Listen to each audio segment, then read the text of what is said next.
Hello friends, if you'd like to make a poster using Google Drawings, here's how. I'm in Google Drawings. In order to get here, you need a Google account.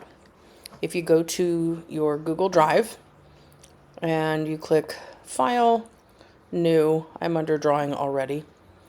You're going to need to go all the way down to the bottom of what's suggested and go to More, and Google Drawings will be the first thing available there. So I have a new drawing, but you want to consider the size. The default size, if you go to File, Page Setup, the standard is just a 4:3 ratio. But if you want to print this and you're making a poster, I recommend going to Custom and making it 30 inches by 20 inches, which is a nice print size. And you can print that at Walgreens and then mount it to foam core if that's something that you want to do. 30 by 20 inches is a standard size for both of those things. Okay, so now I have my poster size, my image size set up. You can see I have a checkerboard background, which just means that this is transparent. If you were to print it, it would just be the color of the paper, which is typically white. You can change your background if you want. I'm going to right click with my mouse on my background and you'll see the word background. And right now it's transparent, but you can click any of the presets from the standard palette or you can go to custom. I'm just going to click white just so that I see that it's white for now, but you could pick a color of your choice. Additionally, this file is untitled and that's not helpful, so I'm going to title it poster. If I select it, it turns blue, which means it's highlighted. You can just start writing. So I'm just going to type poster so that I know what it is. You can rename it later if you want to be more specific, the name of the poster, etc. So things that you might want to add to a poster are things like text and imagery. To add text to a poster, you can do a text box, but this is going to really limit the size and other things about the text. So I don't recommend a text box. I'm going to select that and delete it. A better way to add text to a poster is to go to your Insert menu. And under Insert, you're going to want to scroll down to Word Art. On Word Art, you're going to get a box and you're going to write your text. So I'm going to write a poster or create a poster that says empathy is strength. Okay, and you want to decide, do you want this to be in all caps? So I put on my caps lock and I'm going to do that. Empathy is strength. Okay, make sure I spell it correctly. And then I'm going to hit my return key. I'm using a Mac. You'll notice that you get right in the center in Arial font, filled in light blue, empathy is strength. I think that's kind of boring. So I'm going to change to a different font.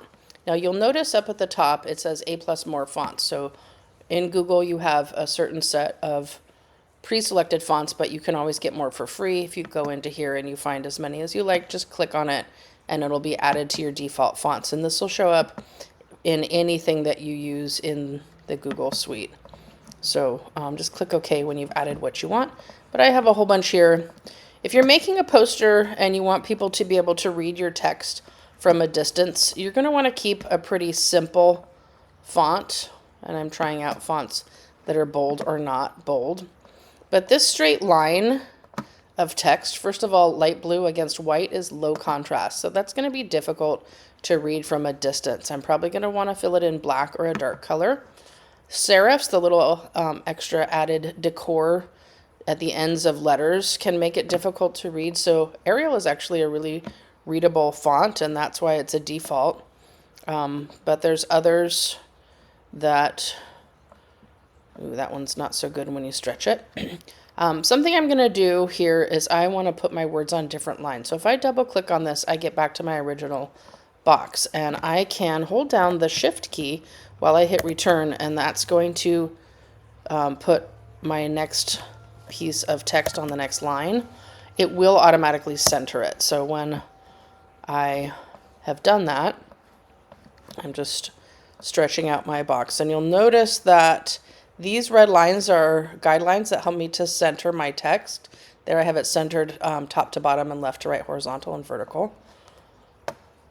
Okay.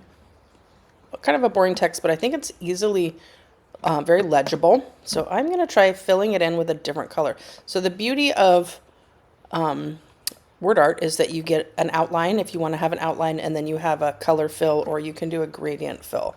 So right now the default is 1 pixel thick of, I think it's a dark gray or a black outline. I can go thicker than that. You cannot do this in a text box. If I go really thick, it's really strong. Okay, and then I want to think about what color do I want to show. Maybe I want to show purple because it's empathy, and empathy feels more purple or blue in there. Again, choose a color that you want. You might end up not wanting that white background, but you want to keep in mind that the stronger the contrast is, or difference between the letters and the background, the easier this will be to read. And if that's your goal, then it's something to keep in mind. I can still keep editing my font choice. If I go bold with some of these, it makes it easier to read. And because the size changes with the font, you're going to get knocked out of your alignment. So I'm bringing it back into basic alignment there. You can make a dashed outline, but honestly, for a purpose like this, I think that makes it harder to read. It looks kind of cute. It looks stitched, maybe crafty, but I think for these purposes, I'm going to keep it a solid line. I can get rid of the line by making it transparent, and I can see the difference. So if you wanted to use a lighter fill color, I definitely recommend that you use a black outline, and I would go for 2 or 3 pixels at least. Ooh, that's really hard to see actually. 8 was pretty good for this one. Okay, if you want to do a gradient for your letters, that's another option, and there are default settings in the gradient palette. Okay, but notice that each individual letter doesn't have a gradient so much as the overall, so it's lighter in the middle, and that's maybe just a little bit distracting. I'm going to go back to solid. Okay, and that's a light color. Anyway, so I have empathy as strength. Now I think this is going to be more interesting if I add some imagery, and for the sake of this, I'm just going to go get a kitten and a puppy. You can use whatever you want, but to add images, if you have something saved on your computer, you can add that, or you can search Google from here. So I'm going to go to Insert, Image.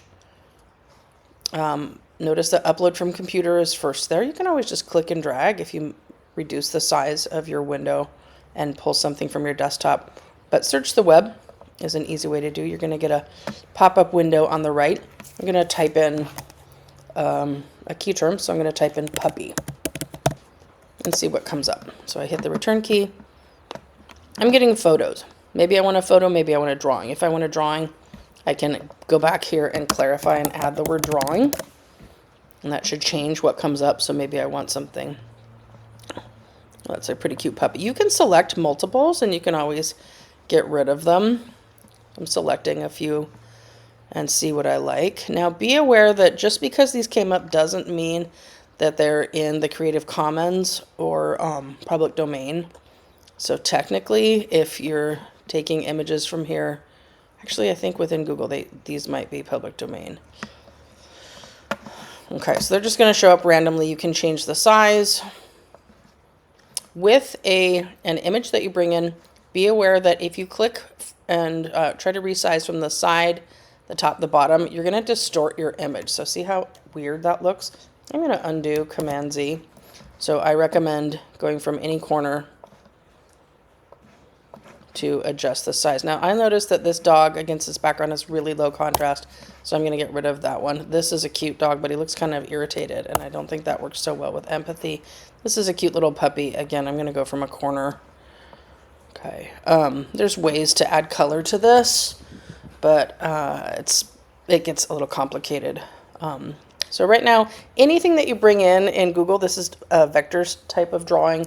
These are individual objects, and they're going to go on top of each other. So if you want that behind, you can go up to the Arrange menu, Order, and you can send backwards or send it to the back, and now it's behind your text, but it's really a little bit tricky to move that around. So you can keep those guidelines in mind with your text. Okay, and okay. So there's my cute little puppy, and I can move my text to the back as well So again, it's an object arrange order. If I send this to the back, now the puppy's in the front, and it's easier to grab that and move that. Be aware that people are going to read this empathy as strength. So they're seeing an object there and their brain is trying to read it. So you might want to pull it out of just being super close to that and acting like it's part of the text. I'm going to bring in a kitty, because why not? You could bring in bunnies, I could bring in babies, anything, whatever, flowers, anything that you want. So again, I'm going to go to Insert, Image, Search the Web, and if you click the X, it's going to close this. So you actually need to select this and then type in your new search term. I'm going to do kitten. And again, I'm getting photos, so if I want it to be something simpler, if I want it to be consistent with what I already have, I probably want a simple black and white drawing. If I get something that's really realistic, that might be a little confusing with this more completely black and white. I could add the word black and white. Here's a cat, but they're sitting, looks like a decal to add to a light switch. That's distracting. And unfortunately in Google, there's no simple way to just edit an image that you're going to bring in. You would have to use a photo editing software, which is not what this is. Okay, there's some really cute kittens. This one has a frog.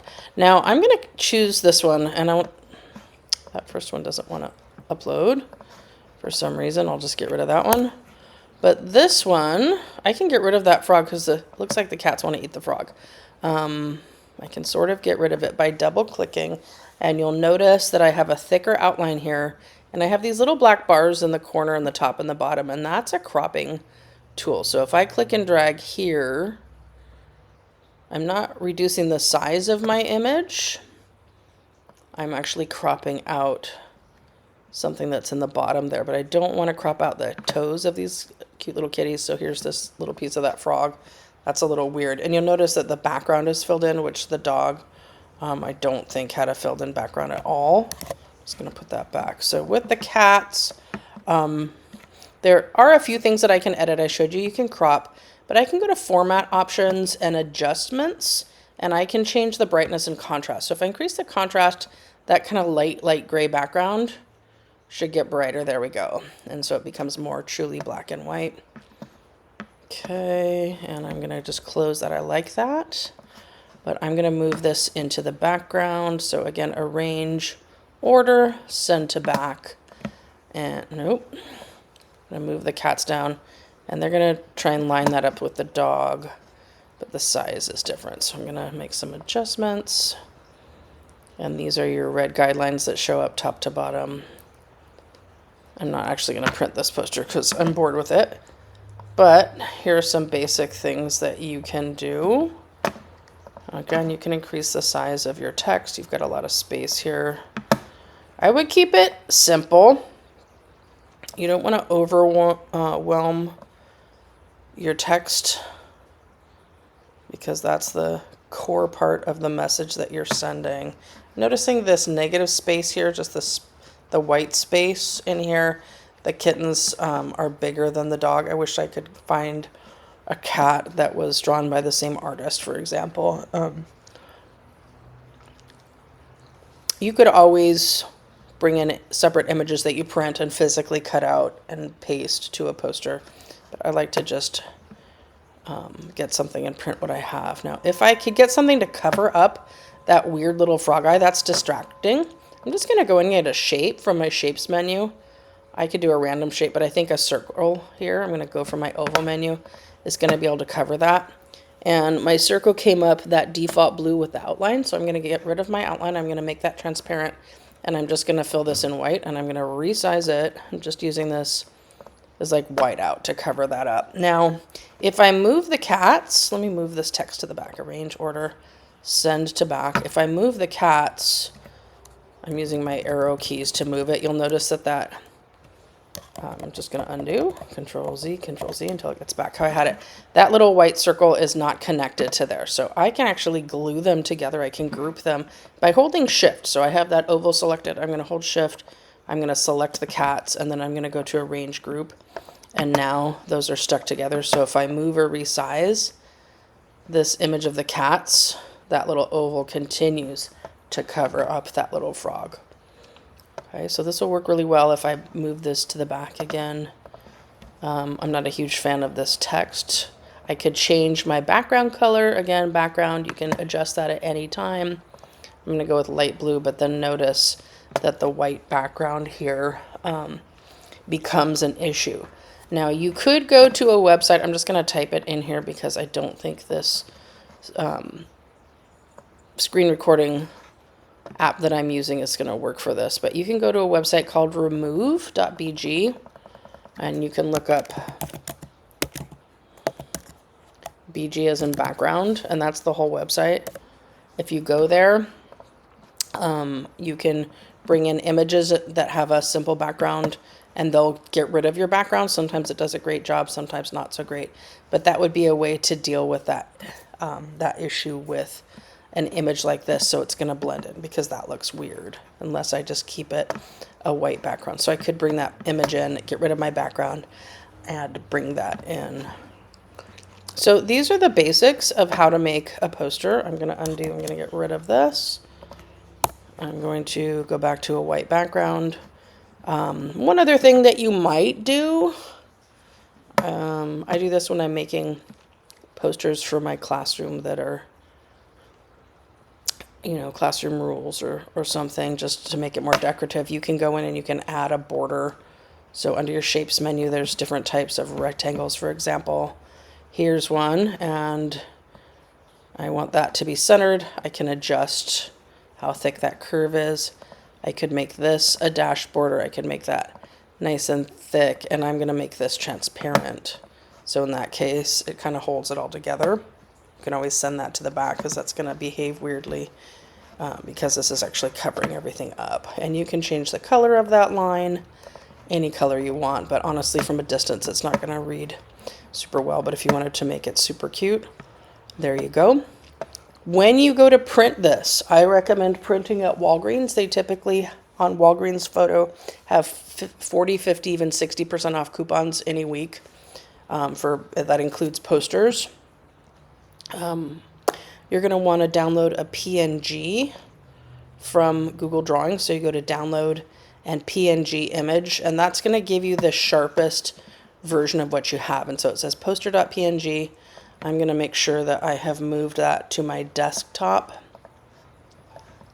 Okay, and then I'm just going to go to Walgreens Photo, search for Walgreens Photo. If you just go to Walgreens, it's a little trickier to find.